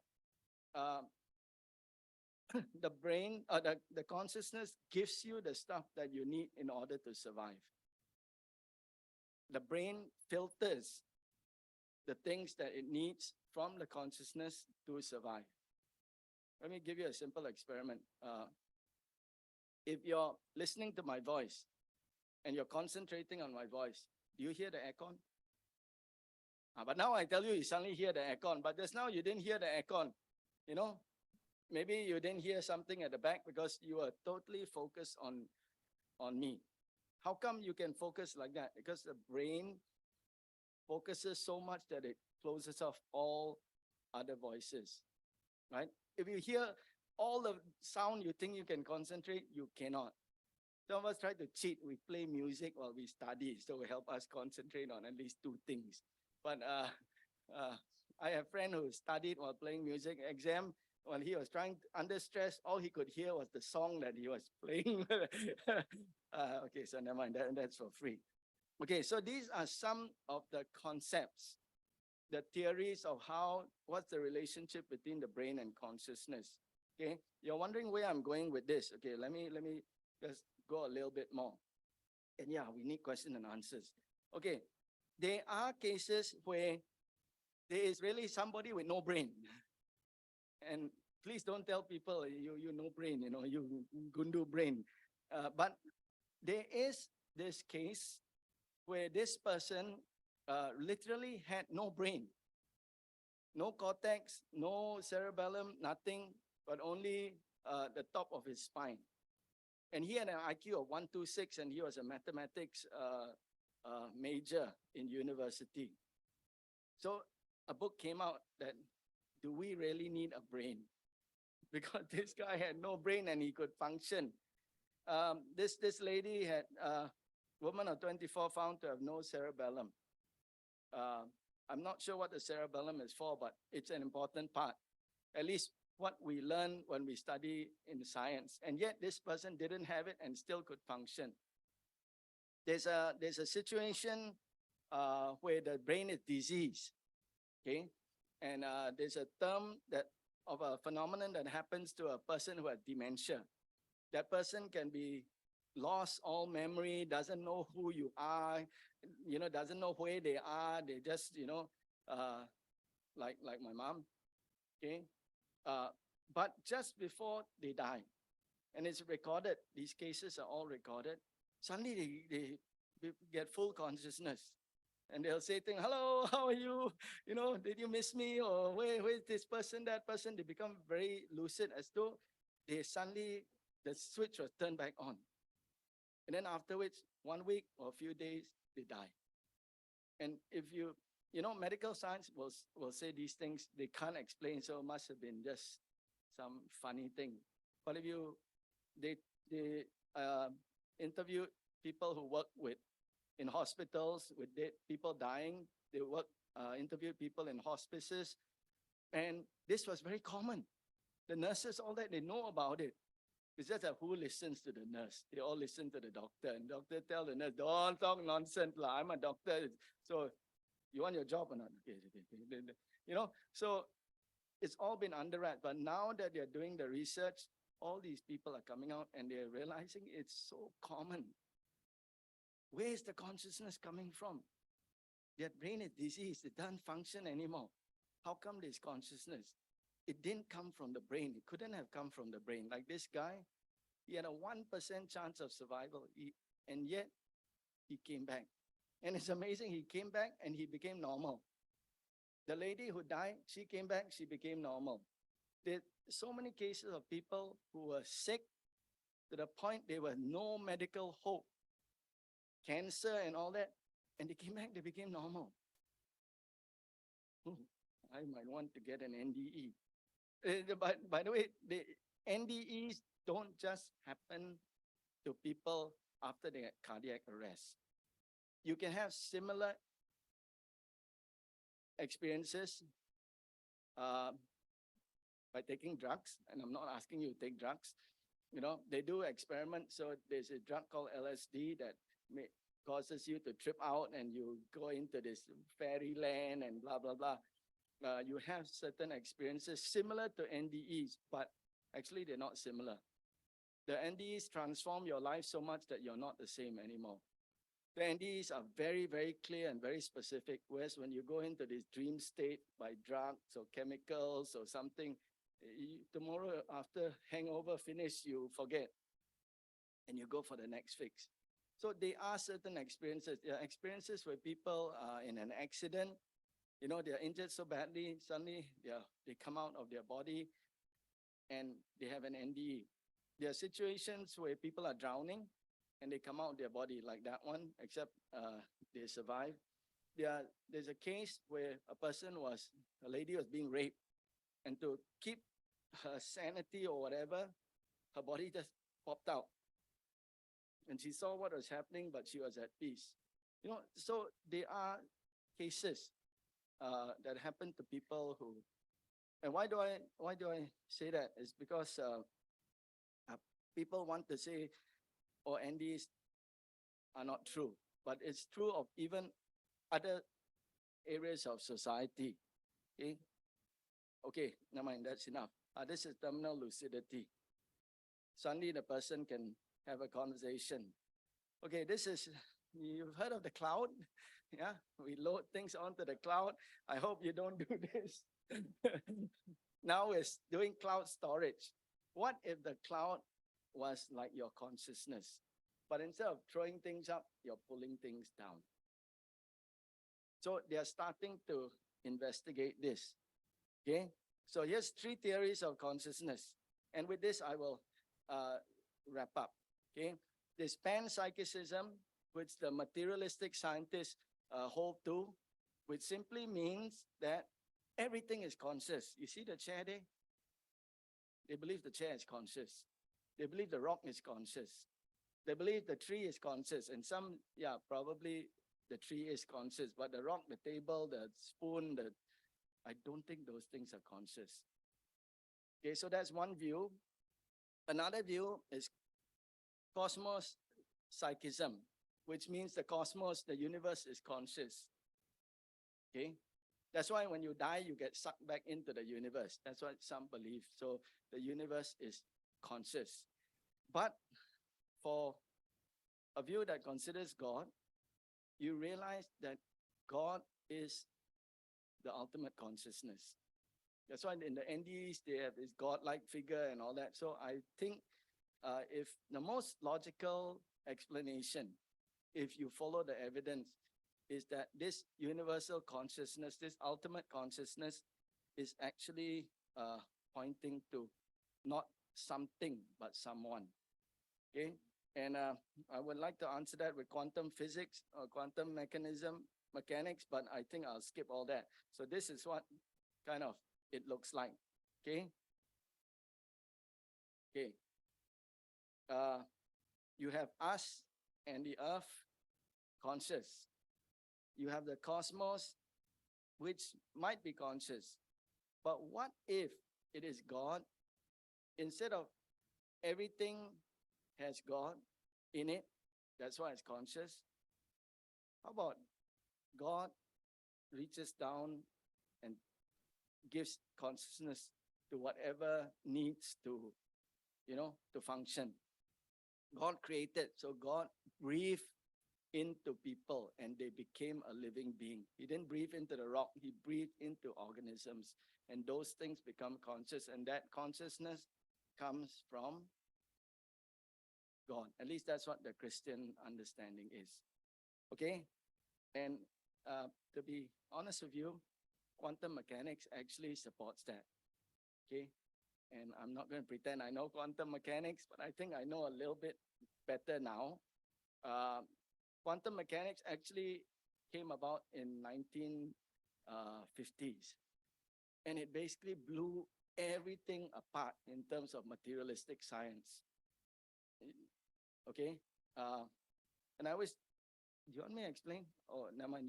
We will talk about that maybe next week. Okay. Okay. In your notes, you have this thing called the next level. Okay. Wait, let's play this one.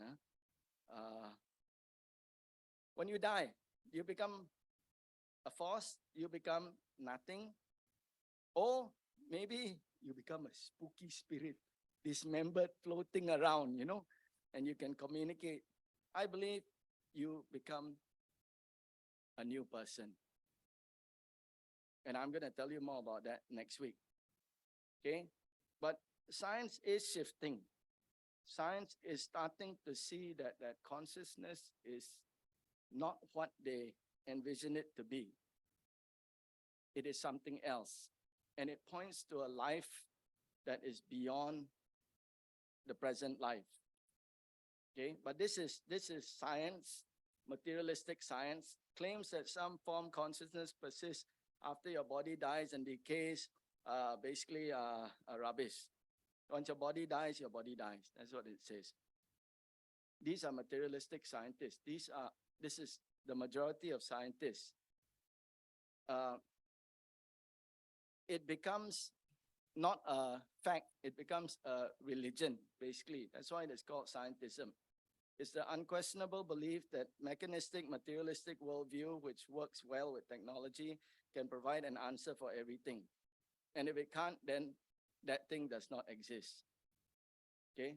Like we said, love, science cannot show you a pound of love, but they can show you signs that indicate this love. But they cannot show you love. It's in a metaphysical realm. Okay, so in truth, actually, love is an illusion to the scientists. That's why a lot of scientists are not loving people. They kill rats, they kill rabbits, they kill whatever. Recently, I read something where they actually buy and sell dead bodies and body parts, because they need to.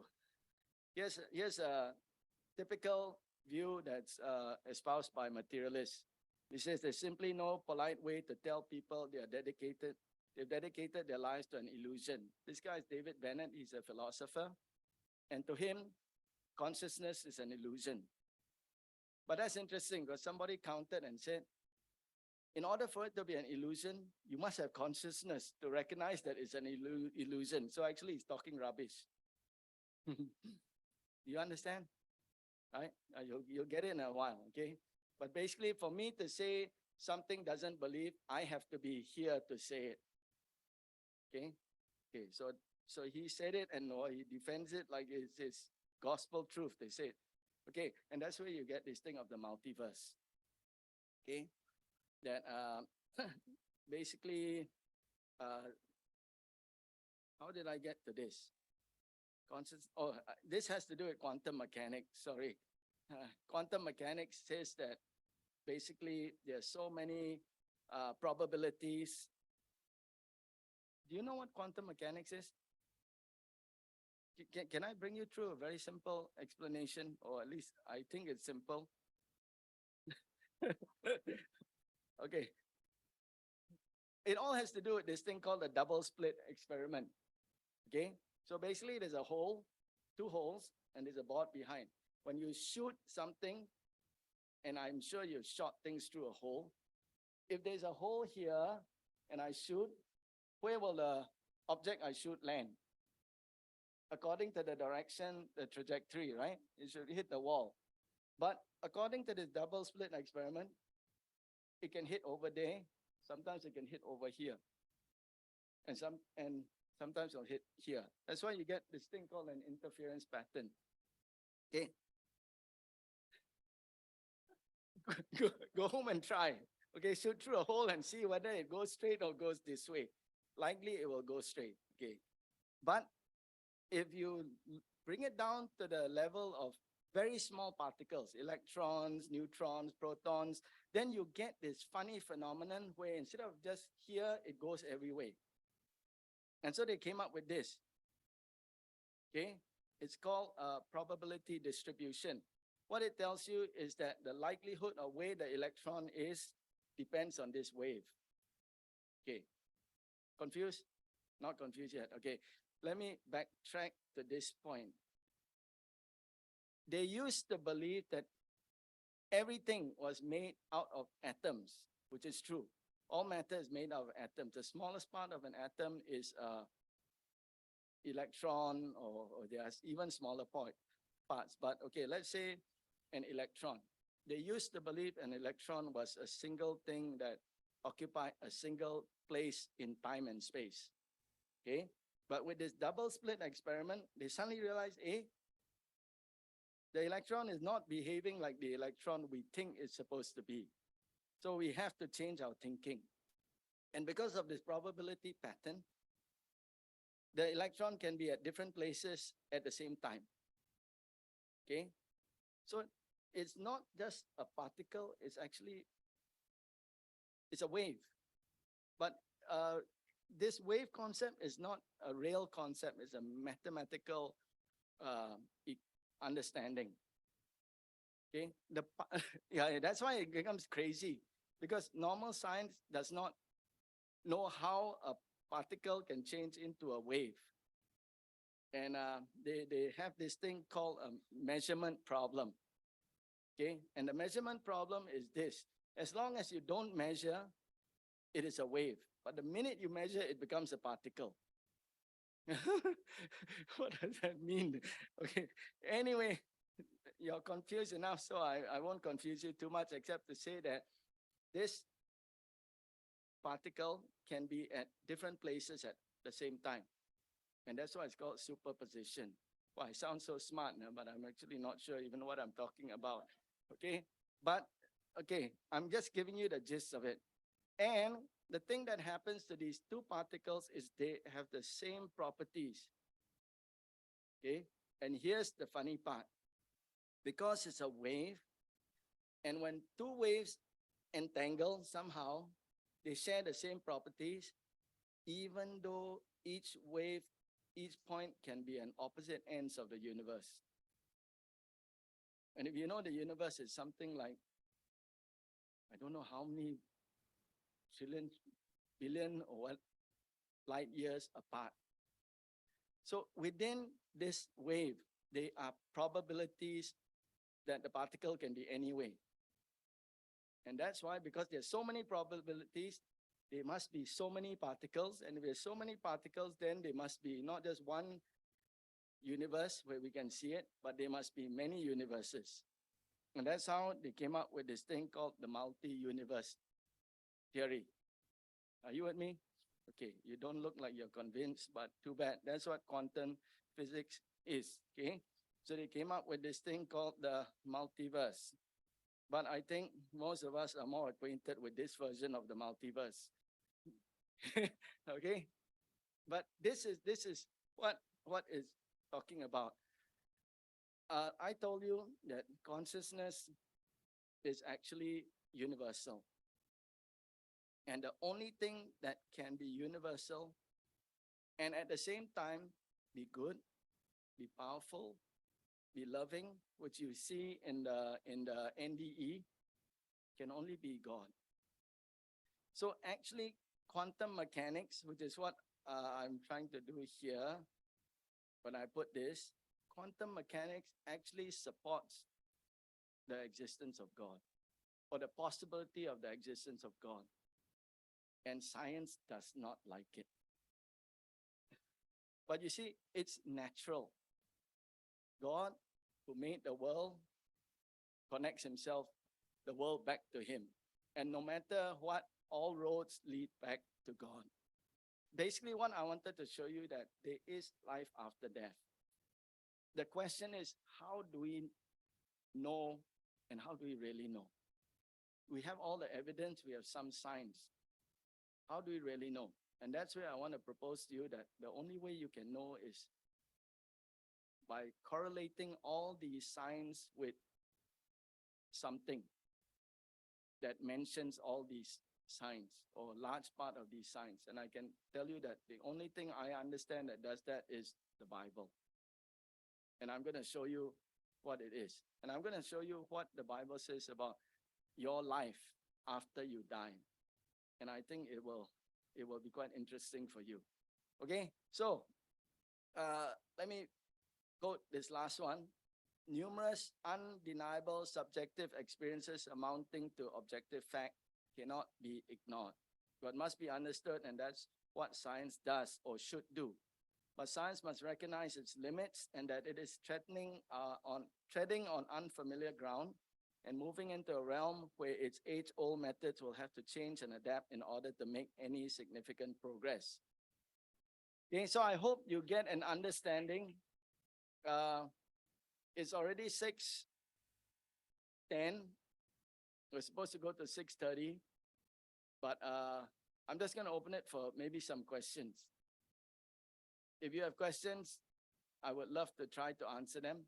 Remember, I don't know everything, but I've done quite a bit of research, and I think I can help you. Can we all know when we die? Do you think you can know when you die?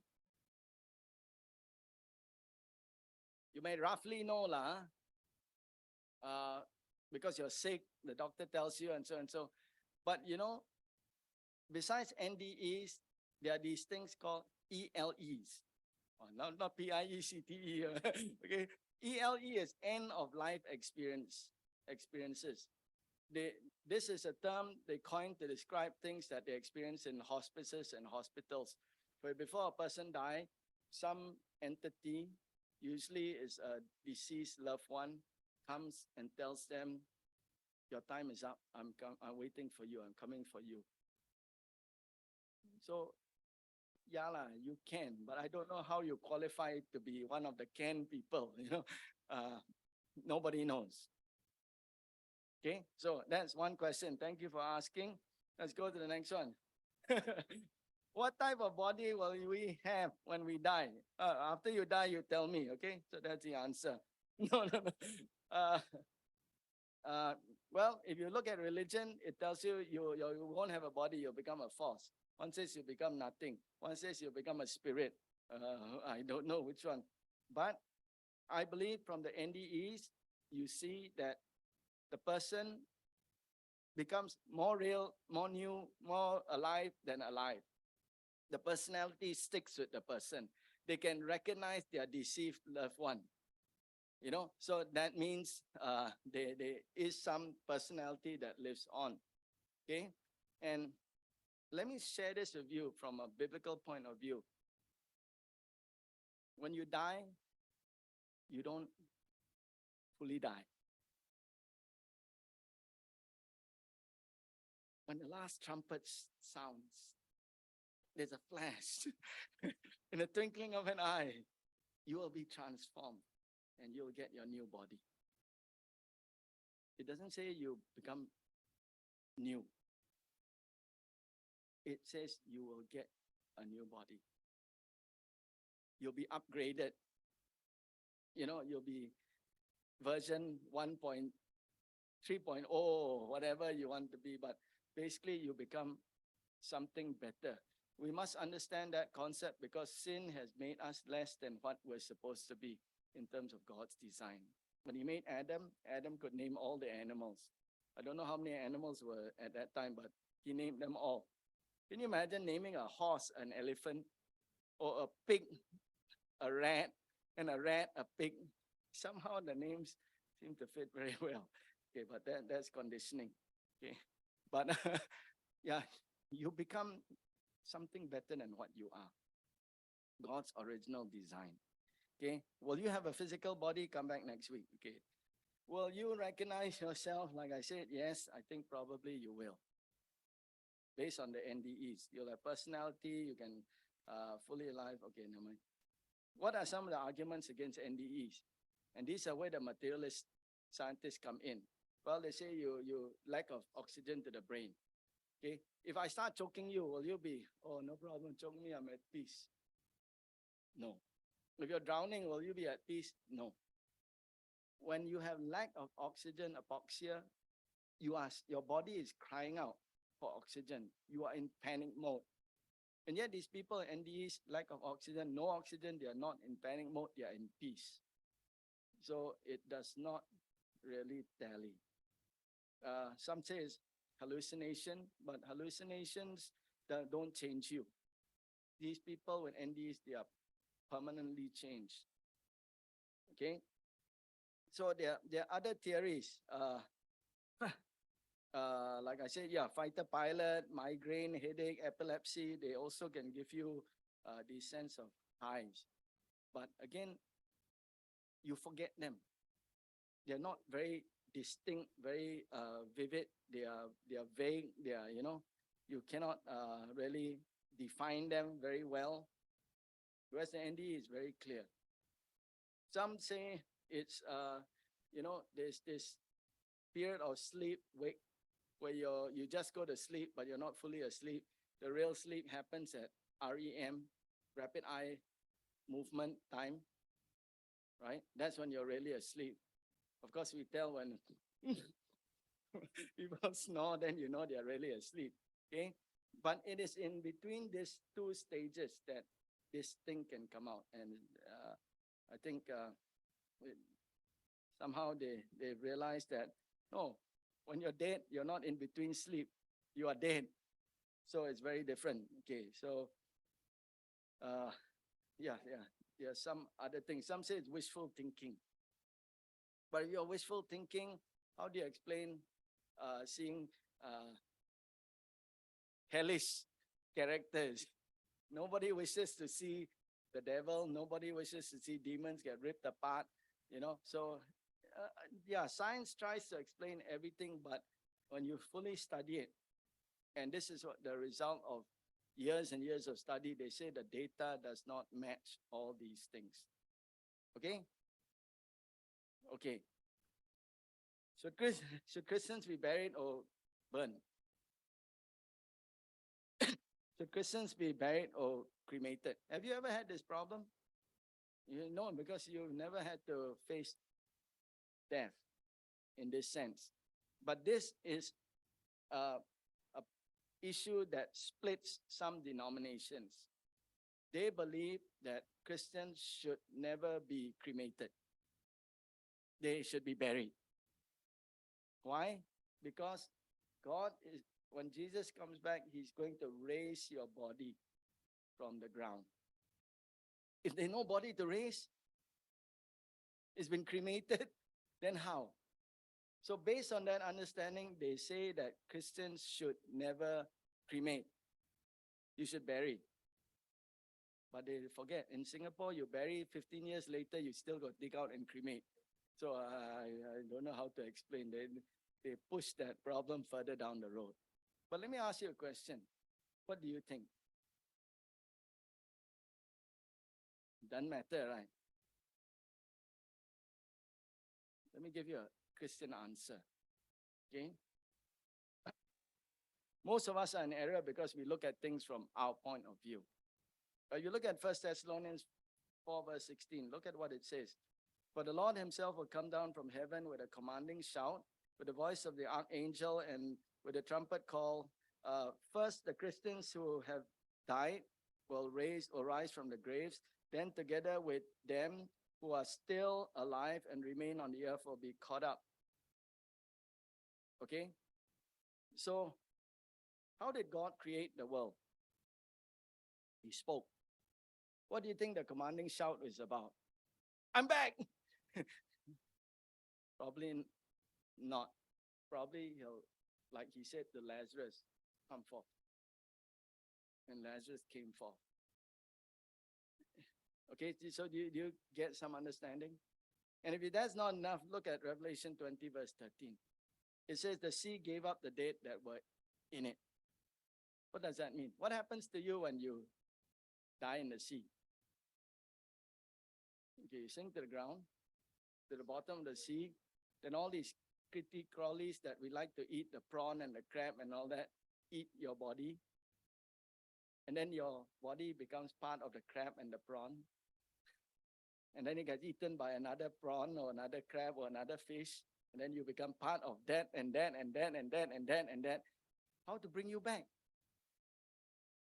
But here in the scripture it says, the sea gave up its dead. God has the power to bring you back wherever you are, in whatever state you're in. So don't fight about whether I burn or I bury, because that's not an issue. Okay? Okay, well, that's my answer. Okay. How does quantum physics? Okay, this one I don't want to tell you because I already confused you a lot. Okay, any other questions? I don't have any other questions to, or animals, animals in the afterlife. Huh? Depends whether they accept Jesus. Depends whether you pray for them. As far as I can understand, animals have no soul. God created them. But if you read the Bible, it also says there will be animals in heaven.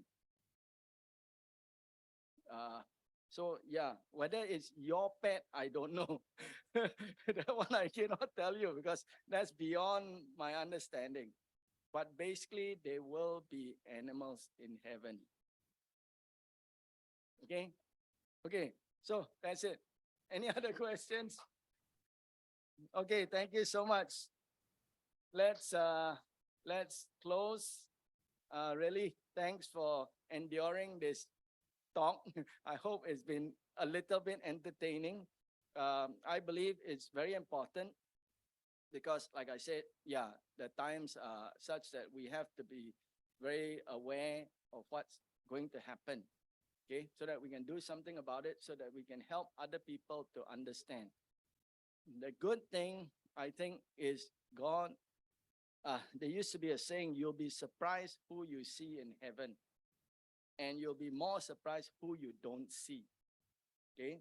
But from the NDEs, we seem to get a picture that God is more, his love and his grace is more abundant than some of us allow it to be. And this thing of Jesus being the only way, and by the way, that's a proof that you'll live again. He said, don't let your heart be troubled. In my Father's house, there are many mansions. I go and prepare, so I will bring you back. You know the way. And they say, what way? And he says, I am the way. So he's pointing that he'll come back. There is a life after this, and you get ready. Father God, we just want to thank you that we've had this opportunity to explore and maybe investigate and learn a little bit about life after death. We thank you that we can understand based on the science that you have made available. We're not in the dark, neither are we people who do not have hope because we believe that the brain or matter or science is the answer. Man knows everything. We realize man does not know everything. And man can never know the vastness of who you are. And we don't need to know. We just simply have to know you love us. You have prepared a place for us. You'll never leave us. You'll never forsake us. And Lord, we just pray that as we close and go the way that we have to go, you'll bless our time. You'll bless our fellowship and the food. And Lord, you'll speak to us even more about our own life, so that when it comes the time when we have to meet you, we will be ready.